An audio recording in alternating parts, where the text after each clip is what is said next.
What 20% time is really, we say to our engineers in particular, you can decide to work on anything you think is really cool outside of what your kind of day-to-day job is.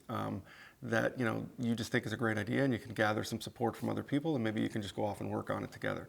And we see a lot of that happening. I mean, most engineers are involved, and most people at Google are involved in some kind of 20% project. An example would be, we have an intranet, on one of our intranet sites, we have a place where you can post an idea you have. So people will say, hey, wouldn't it be cool if, and they kind of talk about what their idea is. And then other people kind of say, thumbs up kind of thing, and say, I think it's a phenomenal idea, and I'm an engineer in this part of the company, and I have these skills. I'd love to work with you on building that out if you're interested. So a real example that, I know a couple engineers involved in this project is our Google Sky.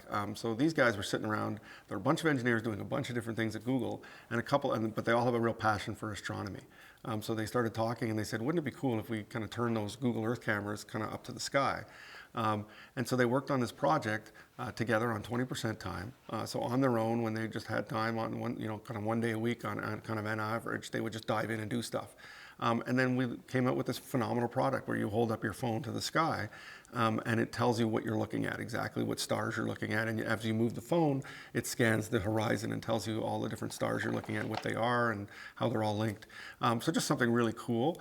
That's just an example of a bunch of guys and a bunch of women too. I mean, engineers just sitting around saying, wouldn't it be great to do this? Other examples that are more well known. Gmail was just a bunch of engineers who said, a bunch of Googlers who said, I think we could do mail better than what we're seeing out there on the internet right now. So why don't we all get together and try it? At the time we were really in search, these guys came along and said, what if we did kind of a better mail system, email system? And so they built it, and now it's obviously one of the biggest things that Google's known for. So I think there's a lot of that innovation that happens, and you just see it going on all the time in the company. And we all are pretty confident that those are where the next big ideas are going to come from. It's not a group sitting around mandating that this is where we need to be in this space. It really is about people thinking, wouldn't it be cool if, and then that just emerges into something really, really neat.